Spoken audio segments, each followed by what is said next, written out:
নমস্কার, welcome to astro console. আজকে বলবো মকর রাশির জন্য কিছু কথা। আর মকর রাশির অধিপতি শনিদেব, শনিদেব মার্গী হচ্ছেন সেই বিষয়ে কথা বলবো। আর মার্গী হলে মকর রাশি মকর লগ্নের মানুষদের কি ফল আসবে বা কি ফল হবে সেটা বিষয়ে আলোচনা করব। আচ্ছা, শনি মার্গী হবে কবে? 28 নভেম্বর 2025 সালে। তাহলে 28 নভেম্বর 2025 শনি মার্গী হচ্ছে, মানে হলো আমাদের লগ্নপতি একটু চাঙ্গা হচ্ছে নাকি, মানে পথে আসছেন, মানে নিজের রূপে ফিরে আসছেন। তাহলে এবার নিজের রূপে ফিরে আসা এবং লগ্নপতি বলবান হওয়া, চাঙ্গা হওয়া মানে হলো আমাদের কিন্তু সমস্ত কাজে যে সমস্ত বাধা যেমন চলছিল লাইফটা, তার থেকে আরো বেশি ভালো চলবে এবং আরো বেশি গতিশীল হবে, লাইফটা আরো বেশি ইন্টারেস্টিং হবে। তাহলে মকর রাশির অধিপতি 1 নম্বর আর 2 নম্বর ঘরের অধিপতি শনিদেব, আর 3 নম্বর ভাবে আছে। তাহলে কি হবে? 1, 2, 3 এই তিনটে ভাব থেকে ভালো ফল আমরা পাবো। এছাড়াও শনির যে একটা তৃতীয় দৃষ্টি আছে সেটা পড়বে পঞ্চম ভাবে, সেটার বিষয়, তাহলে পঞ্চম ভাবে ভালো ফল পাবো। তারপরে শনির একটা দৃষ্টি আছে, সপ্তম দৃষ্টি নবম ভাবে পড়েছে, মানে ভাগ্য ভাবে আমাদের লগ্নপতি দৃষ্টি পড়েছে, তাহলে সেটার বিষয়ে ভালো ফল পাবো। আর দশম দৃষ্টি একাদশ ভাবে ভালো পড়েছে, তাহলে কি হবে? সেখান থেকেও ভালো ফল পাবো।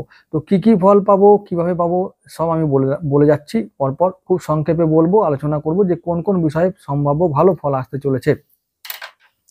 প্রথমত লগ্ন ভাব ও দ্বিতীয় ভাবের কারকতা বা কন্ট্রোল করে আমাদের শনিদেব। সেটা লগ্ন ভাবটা কি? আমার শরীর হয়, পা থেকে মাথা পর্যন্ত সবকিছু। আমি যে আমার যে ছবি আছে, আয়নায় ধরলে যে রূপটা আমি দেখি সেটা হলো আমার লগ্ন, বা সেটা আমি নিজে, সেটাকে কন্ট্রোল করে কে? মানে শনিদেব। আচ্ছা, এবারে আয়নায় মুখ, পা থেকে মাথা পর্যন্ত সবকিছু কিন্তু শনির আন্ডারে থাকলো, ঠিক আছে? মানে প্রথম মালিক হচ্ছে শনি। তাহলে যদি আমার দেখা গেল যে আমার একটা আঙুলে চোট লেগেছে, বোঝা গেল কি বলছি, এগুলো বোঝা দরকার, নাহলে খুব মুশকিল। যদি আঙুলে চোট লেগেছে, যদি এই আঙুলে চোট লেগেছে, যদি এখানে চোট লেগেছে, যদি এখানে চোট, এখানে চোট, এখানে চোট, এখানে চোট, শরীরে যে কোনো অঙ্গে চোট লাগুক না কেন, জানতে হবে যেদিন চোট লাগবে সেদিনে মালিকটাই খারাপ ছিল, মালিকের অবস্থা খারাপ, অর্থাৎ মালিকের ঘরটা খোলা ছিল আর মালিক হয়তো ঘুমোচ্ছিল, সেই জন্য প্রথম চোটটা লাগবে। বোঝা গেল কি বললাম?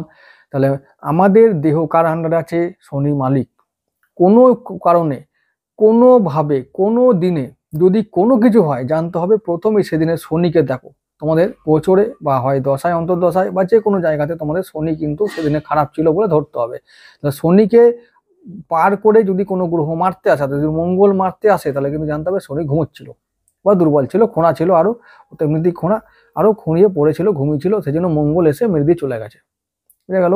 এইটা বোঝার দরকার। এই জন্যই আছে যে শনি তো আমাদের লগ্নপতি। তাহলে শনিকে আগে ভালো স্ট্রং করলে শরীর ভালো থাকবে, এটা মাথায় রাখো। সেটা রোগের ক্ষেত্রেও তাই, রোগের ক্ষেত্রেও তাই। তাহলে আবার বলছি কি, যে শনি আমাদের লগ্নপতি, মানে হলো আমাদের পুরোটাই পা থেকে মাথা পর্যন্ত প্রথম অধিকার শনির।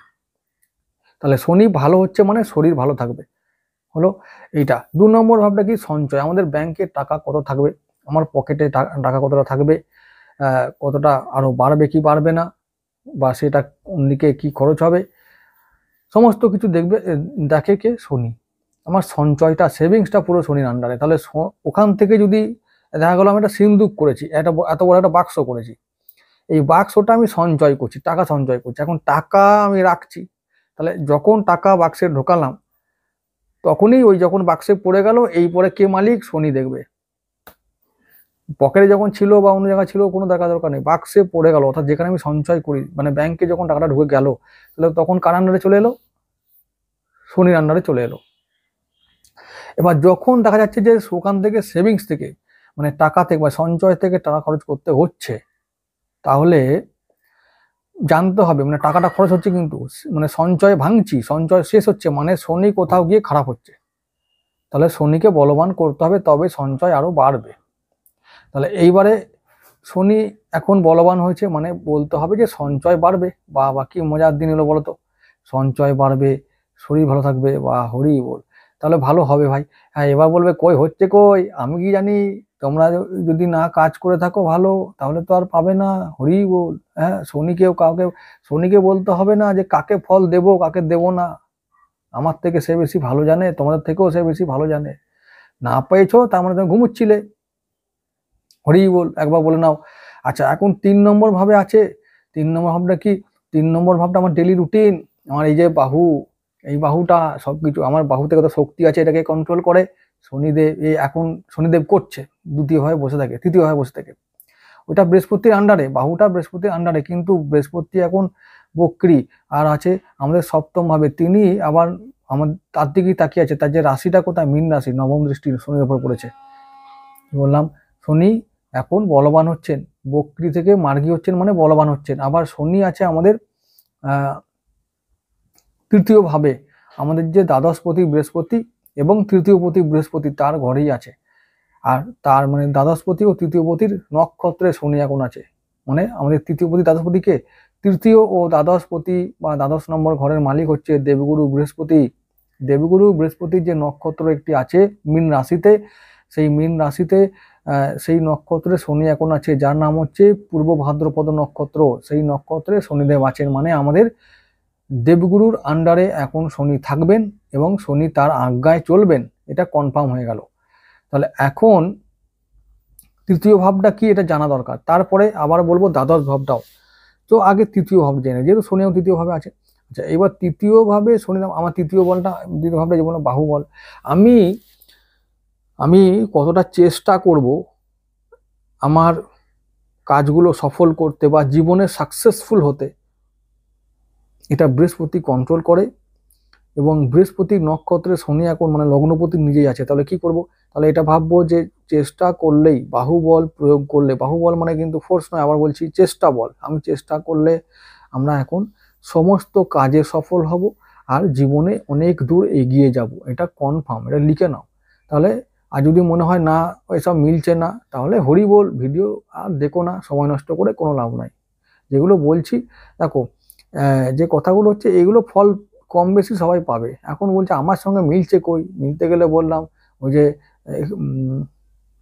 মিলতে গেলে শনির সঙ্গে চলতে হবে, শনির মতো করে চলতে হবে। শনি যাদের লগ্নপতি আর সেই শনির মতো করে যারা চলবে না, তাদের জীবনে কোনো কিছুই মিলবে না, জীবনের হিসাবটাই মিলবে না। বুঝতে পারছো ব্যাপারটা? শনি কর্মপ্রধান একটা গ্রহ, এবং তোমরা সেই কর্মপ্রধান গ্রহের অধিপতি মানে মানে অধীনে জন্ম নিয়েছো, মানে কর্মপ্রধান অধীনের সেই থাকা গ্রহটার অধীনে তোমরা জন্ম নিয়েছো। সেরকম করে যদি চলতে না পারো বা কর্মবীর হতে না পারো, জীবনে কোনোদিন কোথাও মনের মতো করে ফল পাওয়া যাবে না। ওই লোকের বা অন্য কারোর মুখাপেক্ষী হয়ে থাকতে হবে, যে কতটা পাবো, কিভাবে পাবো, কখন পাবো। ঠিক আছে, এইটাই ভালো করে মনে রাখা দরকার। তাহলে কি বললাম, যোগাযোগ বৃদ্ধি হবে, থার্ড হাউসে নতুন মানুষ আসবে, নতুন মানুষের সঙ্গে পরিচয় হবে, এবং হঠাৎ করে হবে, এবং কোনো দূরের মানুষের সঙ্গে পরিচয় হবে, দূরে গিয়ে পরিচয়, এবং এইগুলো হবে। এখন কাজের ক্ষেত্রে এগুলো উন্নতি করবে, আমাদের জীবনটাকে এগিয়ে নিয়ে যেতে সাহায্য করবে। এই সমস্ত যোগাযোগ বৃদ্ধি, কাজগুলো ফিনিশ হবে, প্রতিভার বিকাশ হবে, বুদ্ধির বিকাশ ঘটবে, পরিকল্পনাগুলো একটু সফল হবে যেগুলো আমরা করেছি। এইসব তো আত্মীয় স্বজন ভাই বোন এরা আমাদের পাশে থাকবে, এরা আমাদের একটু এগিয়ে দেবে, সাহায্য করবে সমস্ত কাজে। তারপরে কলিগরা, অফিসের কলিগরা একটু আমাদের পাশে থাকবে, একটু বন্ধুত্বপূর্ণ মনোভাব দেখাবে এখন আমাদেরকে। আমাদের যে একটা যে পরিচয় আছে সেই পরিচয়কে তারা প্রাধান্য দেবে, গুরুত্ব দেবে, ভালোবাসবে, প্রশংসা করবে। এগুলো একটা উন্নতি, মানে থার্ড হাউসে উন্নতি হবে, মানে আশেপাশের লোকজন আমাদেরকে একটু ভালো চোখে দেখবে। পঞ্চম, নবম ও একাদশ ভাবের ওপরে শনির দৃষ্টি পড়বে। তাহলে পঞ্চম ভাবে যে দৃষ্টিটা পড়বে সেটা হচ্ছে আমাদের সন্তানের ভাব। তাহলে সন্তানের উন্নতি, তার শিক্ষা ও স্বাস্থ্য উন্নতি। আমাদের জীবনে যে যারা উচ্চশিক্ষা লাভ করতে চলেছ তাদের জন্য বলেছি উচ্চশিক্ষায় লাভ হবে, উন্নতি হবে, উচ্চশিক্ষায় ডিগ্রি হাসিল হবে। আর প্রেমে উন্নতি হবে, প্রেম হঠাৎ করে হবে এবং প্রেমটা গতিশীল হবে, প্রেমটা আবার গতি পাবে। আবার বলছি, যারা বলতে পারছো না এখন বলে দাও, নতুন বছরে তোমাদের সঙ্গে নতুন মানুষ হিসেবে নতুন মানুষ আসবে এবং তার সঙ্গে জীবনটা বা বছরটা কাটবে। তো এখন বলে দাও, সময় এসে গেছে, প্রেমকে নতুন একটা মাত্রায় নিয়ে চলে যাও। আর আজ বলছি কাল বলছি করলে কোনোদিন আর বলতে পারবে না। ঠিক আছে খেপা? আচ্ছা, এবার চলে আসছি পরের দিন। পরের যে ভাব সেটা হলো যে আমাদের নবম ভাব, মানে ভাগ্য ভাব। আমার ভাগ্য কেমন থাকবে সেটা কে কন্ট্রোল করে? সেটা কন্ট্রোল করে বুধ। আর বুধ এখন আছে আমাদের দশম ভাবে। তাহলে কি হবে, আচ্ছা, ওই ভাগ্যভাবে শনির দৃষ্টি, তাহলে ভাগ্য ভালো আরো হবে। এখন শনি মার্গী হয়েছে মানে ভাগ্য আরো চকচক করবে। আর ওদিকে ভাগ্যপতি দশমভাবে শুক্রের ঘরে আছে, তার মানে কি হবে, কর্মলাভ, নতুন কর্মলাভ, কর্মে উন্নতি, প্রমোশন, বদলি সব হবে। বসের সঙ্গে সম্পর্কে উন্নতি হবে এবং নতুন কর্ম করে আমরা কর্মে বদলি প্রমোশন পেয়ে আমরা এখন ভাগ্যের উন্নতি ঘটাবো। এগুলো হবেই, অনেকের ক্ষেত্রে হবে, 95% মকর রাশি মকর লগ্নের ক্ষেত্রে এগুলো হবে। পরের দিন পরের তাহলে কি হবে, পৈতৃক সূত্রে লাভ হবে, পিতার সঙ্গে সম্পর্কে উন্নতি, তার স্বাস্থ্য উন্নতি, গুরু লাভ, গুরু আশীর্বাদ পাওয়া যাবে, গুরুর সঙ্গে সম্পর্কে উন্নতি, নতুন তীর্থস্থানে ভ্রমণ, ধর্মস্থানে ভ্রমণ, কর্মসূত্রে বিদেশ ভ্রমণ। তো এরকম অনেকে, তারপরে বললাম কর্মে প্রমোশন হবে, বসের সঙ্গে সম্পর্কে উন্নতি, পৈতৃক সূত্রে সম্পত্তি লাভ, এগুলো এখন অনেকের ক্ষেত্রে হবে, অনেকের ক্ষেত্রে হবে, কিছু লাভ তো হবেই। তাহলে ভাগ্য ভালো হওয়ার জন্য যেটা দরকার সেগুলো এখন আমরা অনেকটাই পেয়ে যাব, 90% পেয়ে যাব। পরে যে বিচার সেটা হলো, পরের যে দৃষ্টি সেটা হলো দশম দৃষ্টি পড়বে একাদশ ভাবে, মানে ইনকামের ঘরে কি হবে, শনির দৃষ্টি পড়েছে।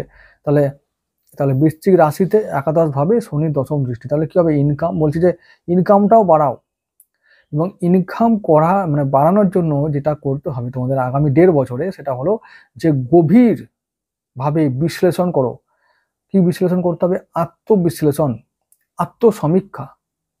তো এইটা, এবং আরো ভাবো যে কিভাবে তোমরা তোমাদের জীবনের ইনকামকে, লাভকে আরো অন্য মাত্রায় নিয়ে যেতে পারবে, নতুন একটা মাত্রায় নিয়ে যেতে হবে, ভাবতে হবে। কারণ বৃশ্চিক রাশিটা হলো কি, ওই রহস্যময় জায়গা, গবেষণার জায়গা, গুরু জায়গা, মানে সেই জায়গাটা গোপন জায়গা। তো গোপন ভাবে চিন্তা করে, গুপ্ত চিন্তা, গুপ্ত জায়গা, লুকানো জায়গা, ওই জায়গাটা তো মানে আমাদের চিন্তা এমন গভীরতা, এত গভীরে নিয়ে যেতে হবে যে সেই সেখান থেকে বের করে আনতে হবে কোনো আইডিয়া। এই আইডিয়াটা কাজে লাগিয়ে তো কর্মস্থানে ব্যবহার করলেই আমরা ইনকাম বাড়াতে পারবো। এবং যারা এই ইনোভেটিভ চিন্তা করতে পারবে তারাই কিন্তু আগামী দিনে শনির ফল, মানে শনির দ্বারা ফল পাবে, এটা ভালো করে মনে রাখো। ইনকামের ক্ষেত্রে গভীরতা থাকা প্রয়োজন। ইনকামকে বাড়ানোর ক্ষেত্রে কিভাবে, যেভাবে চলছে ইনকাম চলছে সেইভাবে চললে আগামী দিনে আমরা এই টিকতে পারবো না, মানে সার্ভাইভ করতে পারবো না। তাই চিন্তা করতে হবে আরো গভীরভাবে যে আমরা কিভাবে ইনকাম করব এবং কোন পথে করব। এটা শনি এখন বার্তা দিয়ে দিয়েছে, বাকিটা তোমাদের ইচ্ছা, সে তোমরা যা করে খাবে, কোনো ব্যাপার না। যেটাতে অল্পে সন্তুষ্ট হলে কোনো ব্যাপার নয়, বা খুব ভালো, অল্পে সন্তুষ্ট থাকলে তো আরো ভালো। তো এইভাবে এগুলো তোমরা মাথায় রেখো, তো ইনকাম বাড়বে অবশ্যই। আমি আবার বলবো যে বৃশ্চিক রাশিটা হলো এইটুকুতে সন্তুষ্ট নয়, একটুখানি আরো হলে ভালো হয়, একটুখানি আরো হলে ভালো হয়, এই রকম খিদে তোমাদের বাড়াতে হবে এবং সেই পথে চলতে হবে, সেই কাজটা করতে হবে। তাহলে শনি আগামী দিনে আরো ভালো ফল দিয়ে যাবে। তাহলে 1, 2, 3, 5, 9, একাদশ, এই এতগুলো ভাবে আমরা ভালো ফল পাবো শনির দ্বারা। শনি লগ্নপতি, শনি ভালো ফল দেবে। তো চিন্তার কোনো কারণ নেই। পরবর্তী ভিডিওতে আবার দেখা হবে মকর রাশির সাপ্তাহিক রাশিফল। যদি সময় পাই তো অবশ্যই দেব, চেষ্টা করি সবসময় দেবার, সময় করতে পারি না, তো সেজন্য অবশ্যই দুঃখিত। তো তোমরা একটু মানিয়ে নিও। কোনো কোনো সপ্তাহে আমি চেষ্টা করবো সব সপ্তাহে দেবার। কদিন তো পুজো আজা গেল, তারপরে শরীর খারাপ গেল, তারপরে আবার তার শরীর খারাপ ছিল 10 দিন, তারপরে আবার মেকআপ করতে হলো সেই কাজগুলো, সেই জন্য সময় পাইনি। এবার রেগুলার দেবো, চোখ রাখবে। আরও সাপ্তাহিক রাশিফল প্রতি সপ্তাহে দেবো, ভালো ভালো ভিডিও আনবো মকর রাশির জন্য। দর্শকের আগ্রহ, উৎসাহ এবং তাদের সমর্থন কম থাকার জন্য মনেও বল কম পাই। যদি থাকে তাহলে তো কোনো চিন্তাই নেই, তাহলে করতে মন যায়। ঠিক আছে, ভালো থেকো, নমস্কার।